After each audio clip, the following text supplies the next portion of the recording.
Hola. So I decided to do something a little bit interesting. I decided that, you know what? I want to make a top 10 list. And since big gamer, teach about video games, write about video games, what better top 10 list than a top 10 video games list? But not just a top 10 video games list. I want to make this into a thing.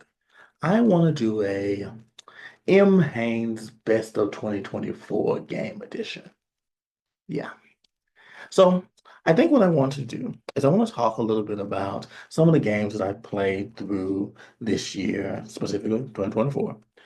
Talk a little bit about the ones that came out this year, the ones that didn't come out this year, my thoughts, my feelings, and hopefully maybe even encourage some of you all to play a couple of these games and kind of get a feel for what my gaming tastes are like.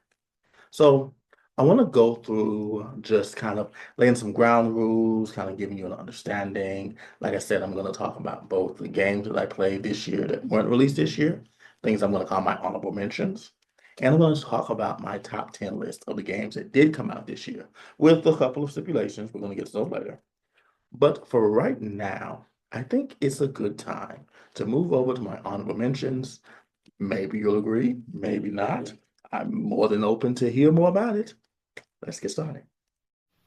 So we're starting off with my honorable mentions.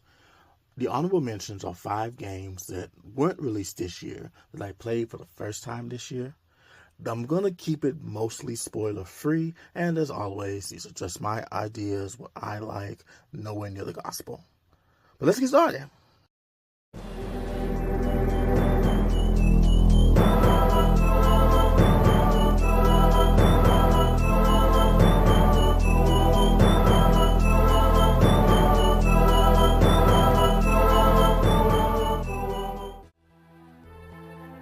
Even though I also played other M and Samus Returns this year, Zero Mission has to be the Metroid game that makes the honorable mentions list. It was fun to explore, it gave some really interesting sort of backstory that I never knew about Samus, it felt like a breeze to control, and it was really just a solid, like a Metroid game. It was a great starting point if you never played anything with the series, and really, it just solidifies, if it wasn't already solidified, the fact that I absolutely adore this franchise. At this point, it's probably my second favorite video game franchise after Legend of Zelda, and Zero Mission is really one that I can look back and say, you know what, that is a damn fine Metroid game.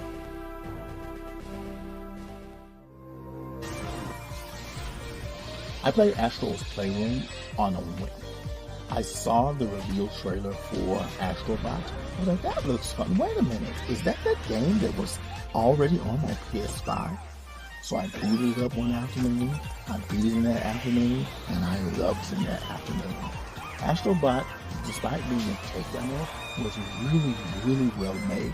A lot of fun, even though some of the motion controls are probably kept. Looking at you, ball. But really, overall, this was a great game of fun packing, really quick but solidly made little platformer, and one that really got me very excited for Astrobot in the future. Sometimes you need friends in your ear pushing you to try a new JRPG series, and thankfully, Xenoblade was a good investment. It's a game that I had maybe heard of tangentially, but once I started playing it, I started to see why people really kind of loved it, why it has this really strong core fan base. It's an interesting, kind of fun to master, well, easy to learn, but difficult to master kind of combat system. The story and the characters are fun. It looks great. I haven't quite finished the first game, but I'm really looking forward to finishing it up and seeing what comes in the next coming games. Feel that? There were so many amazing games that came out in 2023. It just stands to reason that one of them had to slip through the cracks. And for me, that was Hi-Fi Rush. And the fact that it was an Xbox exclusive at the time didn't really help. But once it got ported over to PS5, and I was kind of motivated to give it a try since they had shut the studio down at first, I really found this beautiful look at easy to enjoy, but again, difficult to master. Rhythm game for people who can't play rhythm games. Like me, I'm talking about me. But if I can find some enjoyment out of Hi-Fi Rush and really enjoy my time spent with it, I know these people have a hit on their hands. And now that the studio has been kind of saved and brought back together, I can't wait to see what Hi-Fi Rush 2 looks like. I'm not gonna lie, there's probably always going to be a Zelda game on my end-of-the-year list. It's my favorite game franchise, so what can I say? A Link Between Worlds, thankfully, was one that earned this spot on the honorable mentions list. Here's my controversial hot take. I think A Link Between Worlds is the better version of Link to the Past, but I also beat for the first time this year. But really, despite the fact that it was a pretty easy game, I mean, most of the other games are easy, but this one especially, I enjoyed the story, I enjoyed some of the twists that they had, and the way that it incorporated both the classic items and that wall merger mechanic made it a very interesting kind of playthrough. I don't know if we'll ever go back to anything like this, but I, for one, would have no issue having more like Link Between Worlds. Those are my honorable mentions. Like I said, I wanted to talk a bit about some of the games that I played this year that didn't exactly come out this year, but I did play for the first time this year. Before I got into the real top 10, I guess the real sort of groundbreaking, like headlights, big letters, these are the great games that I played for the first time that were released this year. So let's look at the top 10. So there's a couple of things just to remind you with this top 10 list. These are only games that came out that were released, full games, this year. I do count remasters and remakes. Remasters if this is my first time playing a version of the game, and remakes if I have, even if I have played the original game before, if it's a substantial enough remake, then I will count it as well. Like, say, for instance, with Resident Evil 4. That's enough of a change from the original Resident Evil 4 that I would count that as a new entry. But of course, that's not on this list because that was last year. And the last thing, this is my list. It is not the gospel, though as much as I would like it to be. You don't have to agree. You can, disagree. Feel free to let me know why. But yeah, my list, my video, my games. Okay, let's get started.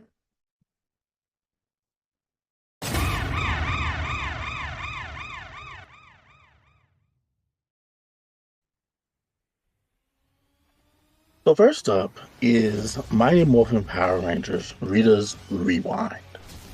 So growing up, I was, like most 90s kids, a huge fan of the Power Rangers.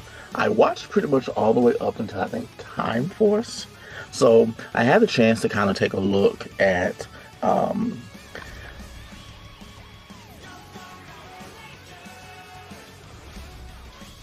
So first up is Mighty Morphin Power Rangers Rita's Rewind. Like most 90s kids, I was a fan of the Power Rangers. I watched it pretty much all the way up to, I think, Time Force. So when they did Once and Always, I was really excited to see one of my favorite childhood shows come back for a little one-off special. I did not watch Once and Always, but the idea was great. So when I had the opportunity to play through a video game that kind of played around with that same little time travel, going all the way back to the beginning, but changing stuff around type of kind of scenario, I was really excited. And then plus it had a bomb trailer. I mean, y'all saw it. It was a bomb trailer. I have to admit though, even though this whole game kind of just like screamed 90s to me, it wasn't quite my favorite. And that's not a bad game by any means. I just think that I realized that a 90s brawler, like beat 'em up style game is just not quite my cup of tea. I think it really opens up when you play multiplayer, because like when you're couch co-op or even online co-op playing with friends, it really opens up, and the fun and nostalgia and kind of the callbacks to playing in an arcade really kind of come to fruition. But outside of that, it kind of wasn't really my thing. It was a fine game. I got the chance to play around a lot with the Blue Ranger and the Black Ranger for obvious reasons. But yeah, I enjoyed it. It was cool. If they did a sequel, I may give it a shot, but not the greatest gaming experience, but far from the worst.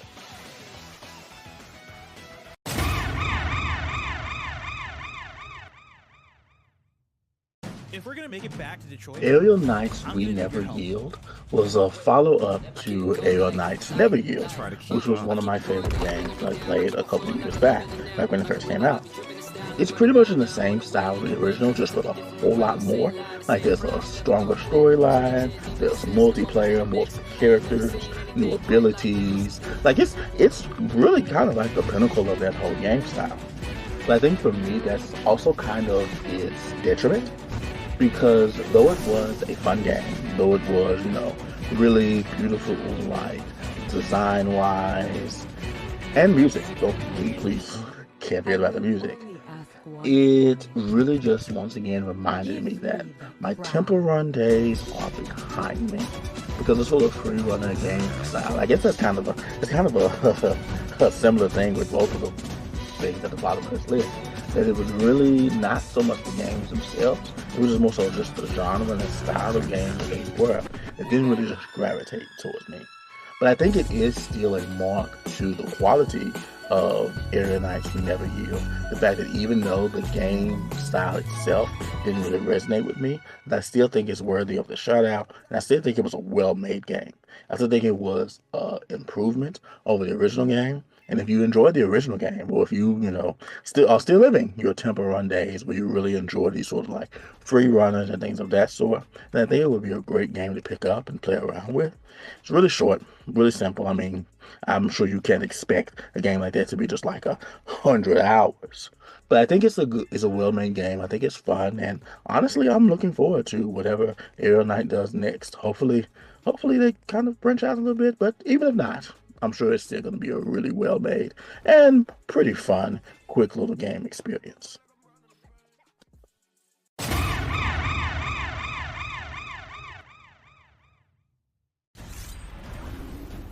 But when I first saw Tales of Kenzera Zao at the 2023 Game Awards, I was immediately touched, of course, by the developer, the creator's sort of like story about how this game was about grief and how this game helped him deal with the loss of his father. I was then also kind of blown away by the visuals, the voice acting, and even a little bit of the music that I heard as I sat down and really watched and engaged with this trailer. So much so that I said by the time the trailer was over, well, that's going on the to buy list. And now, about a year later, and after having played through the game in its entirety and had the opportunity to really, I'm pretty sure I 100%ed it or close to it, I can say that this was a really solid game. It was a solid first attempt. Now, I'm not going to pretend like I'm a Metroidvania connoisseur, at least not yet, but I played a decent amount of Metroidvanias, and this was a solid one. This was a good one. I did play this on Nintendo Switch, so it's a possibility that some of the bugs and things that I encountered while playing this game were the result of me playing it on the Switch. But I do kind of have to point those out. And I do also have to kind of say that though I think it was a solid Metroidvania, I think it did well. I can't say that it was like a standout Metroidvania. I can't say that it was, oh, this blew me away. I think the strongest aspect of it, as probably to be expected, was its story. The gameplay was fine. I can see, I remember some early reviews saying that the combat got a little bit repetitive, and I can kind of see that complaint. I also just kind of got a little bit bored a little bit with some of the platforming challenges, but overall, again, for first game, real solid attempt. And knowing that they have ideas for an Afrofuturist game next, really excited to see what comes next. Good game, solid game. If you're a fan of Metroidvanias, it might not be, like the most groundbreaking thing in the world, but it absolutely will be a good, solid time, even if you are a, hardened fan of the genre. The Basenji Sori Lake is mightier than its proud.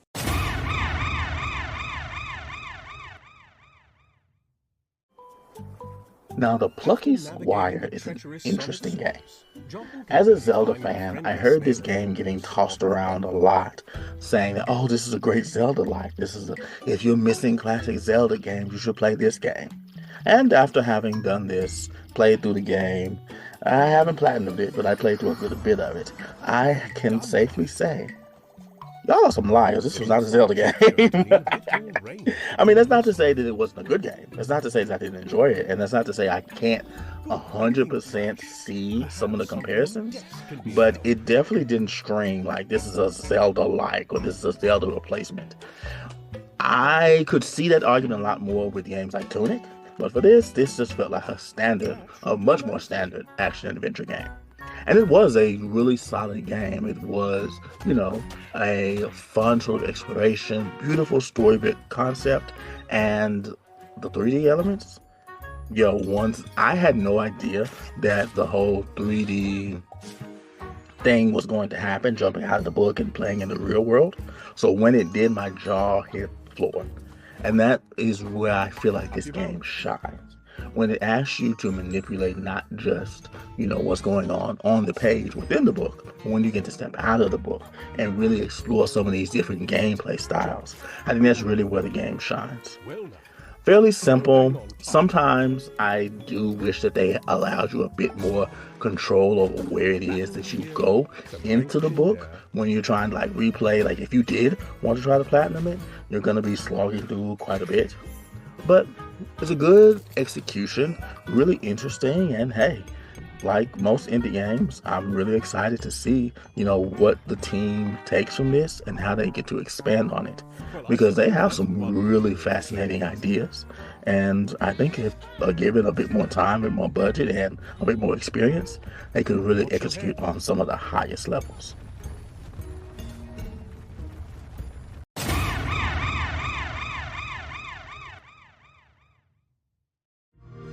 Okay. I feel like I need to explain myself. Metaphor Fantasio already feels like a fantastic game. However, I did not get this game until like a week ago. And if you know anything about JRPGs, you know that a week is nowhere near enough time to really dig deep into what the game has to offer.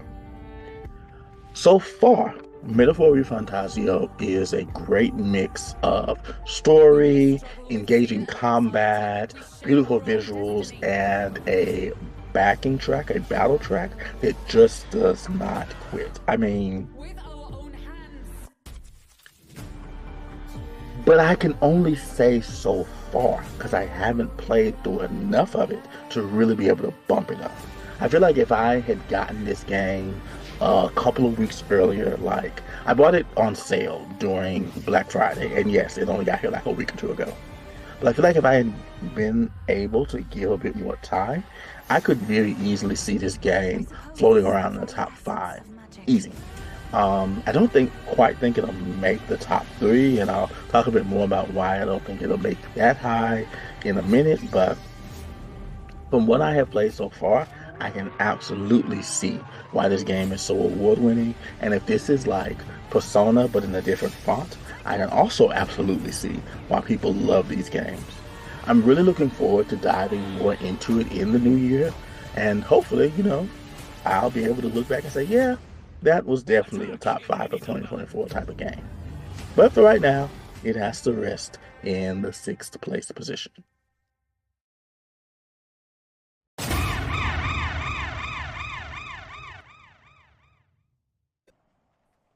In case you can't tell, I play a lot of indie games.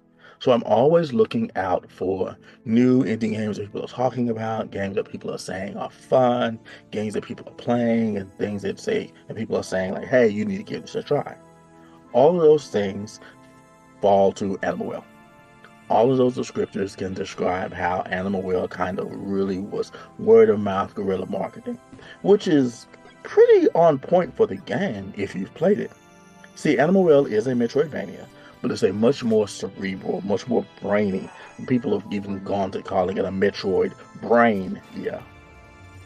Because Animal Well is all about the puzzles. It's all about, barely even the platforming challenges necessarily, but how it is you even get to the platform.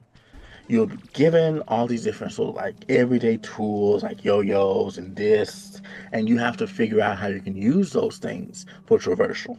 and how you can use those things to help you to beat the boss battles, as they were, and really, achieve whatever the end goal of this game actually is. The only sort of knock that I can have to Animal is the fact that it pretty much requires you to work alongside an online community if you want to be able to complete it. And I'm sorry, I'm an old-fashioned, old-school, single-player gamer. The only time I really want to have to rely on internet people is if I just absolutely cannot find what's going to happen next or what I need to do next in a game. And for the most part, I was able to, rack my brain to figure Animal out. But when they were forcing me to say, like, oh, well, if you want to solve this puzzle, you either have to play for like 10 years straight, or you have to turn to ARG. And I was just like, that's not for me. So, though I did get the platinum for this one, I had to kind of cut myself off a little bit, just settle for what I had done myself, which honestly was enough.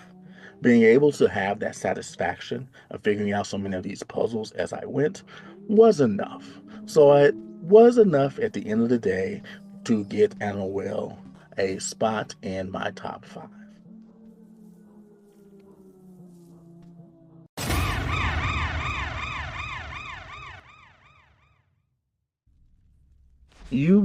I had some amazing gaming experiences this year when a Zelda game only makes the top 4. Zelda Echoes of Wisdom is an interesting game and an interesting kind of response around it as well. Because when you're a Zelda fan like I am, you are probably aware of the major conversations happening in the Zelda community right now, let's just say. A big part of that is, of course, the divide between classic, traditional, linear, dungeon-based Zelda and the more open air, open world, sort of choose your own adventure style of Zelda. This game seems like it was designed to try to bridge those two camps, to bring the people who started Zelda with Breath of the Wild and Tears of the Kingdom to kind of understand what Zelda was like, Skyward Sword on back.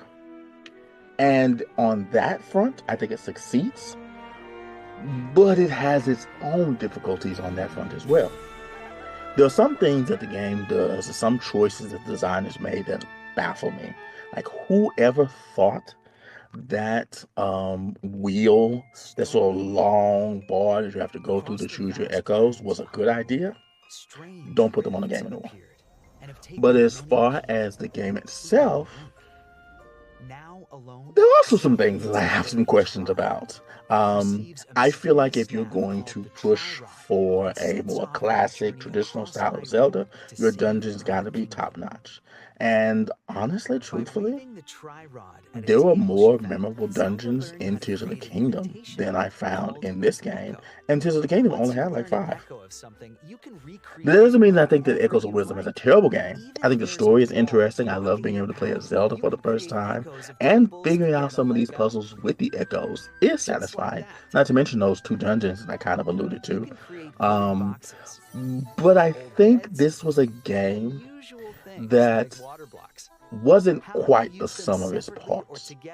The parts are great, stuff I enjoyed, and just as a standard top-down / 2D Zelda, I think it's fine enough. But it does kind of solidify for me that really 3D Zelda is where it's at. So hopefully, by the time we come around to the next 3D Zelda, we'll have learned some more lessons from this and be able to really, hopefully, bridge that gap between those 2 Zelda camps even more. You can also create echoes of monsters.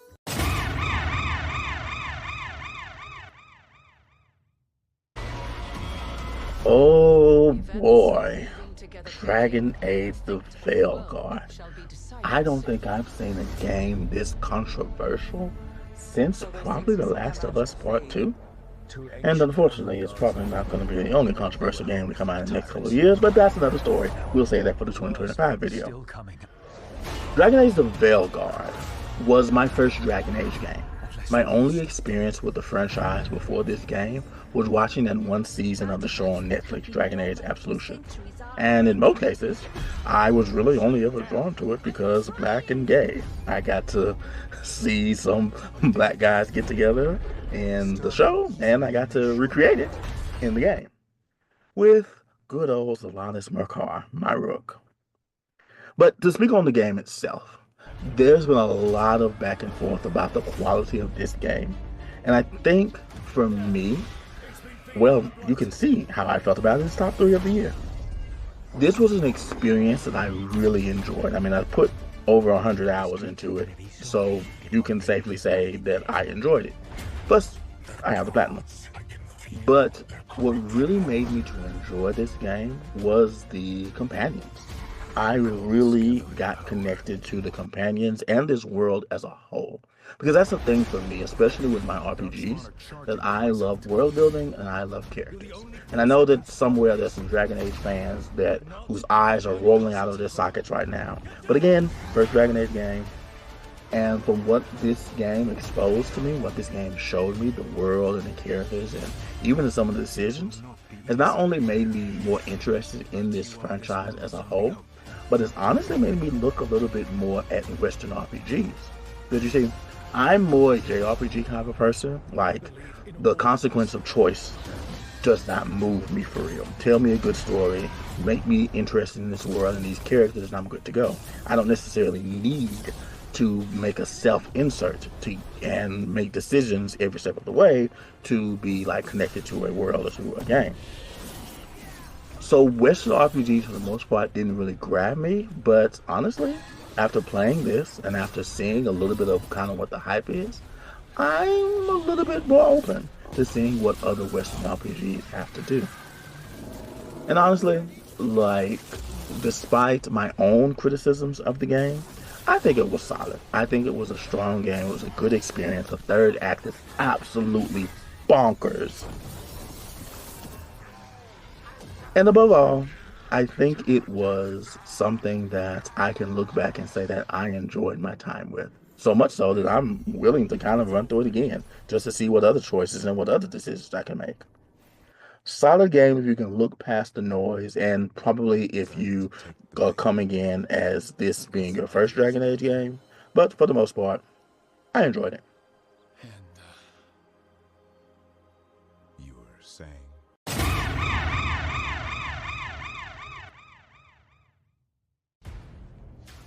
The silver medal goes to Prince of Persia, The Lost Crown. Boy, I just all the time with picking games that come from troubled developments and studios, huh?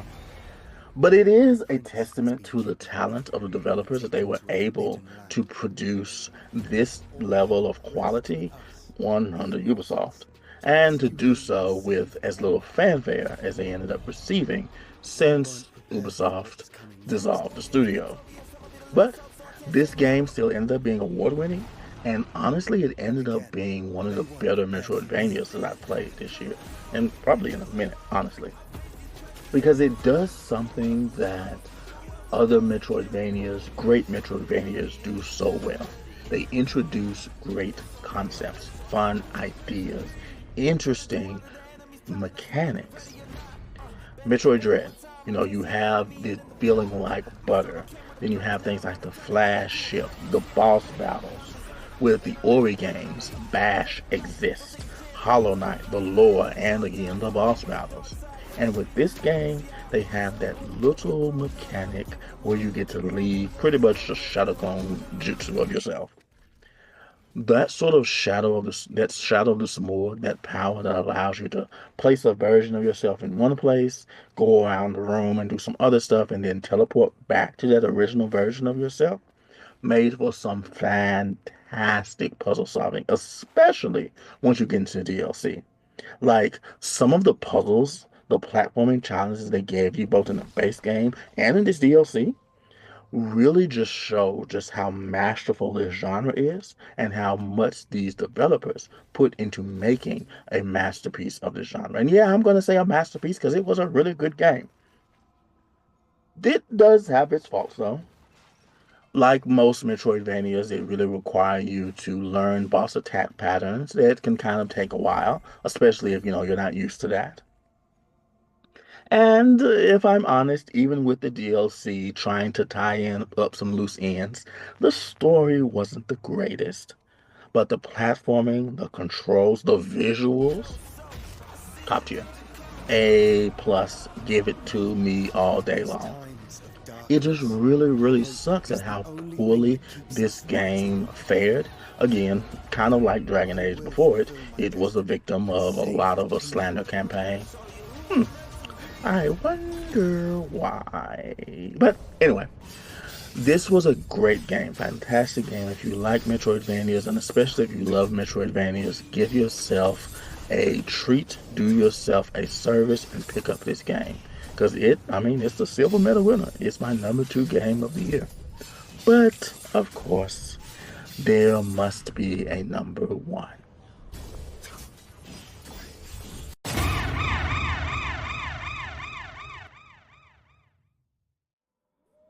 And that #1 for this year is Astro Bot. Surprise, surprise, I'm one of the legions of people who absolutely adored this game. If you took like fun and put it on a disc, that would be Astrobot. Like, as someone who's had pretty much every PlayStation, I skipped the PS4 generation, but I've played a lot of the PS4 games. As someone who grew up with PlayStation, like, this was my childhood put into playable form. And not even in like an obnoxious way. I know that's a big sort of talking point. Like, is this just an ad for dead PlayStation franchises? Is this a graveyard? Is this nostalgia bait? But the thing that makes this game work, even if you don't have that history with PlayStation like I do, is that it's still a really solid game outside of that. I mean, it should be, if it's not, compared a lot to Smash Brothers.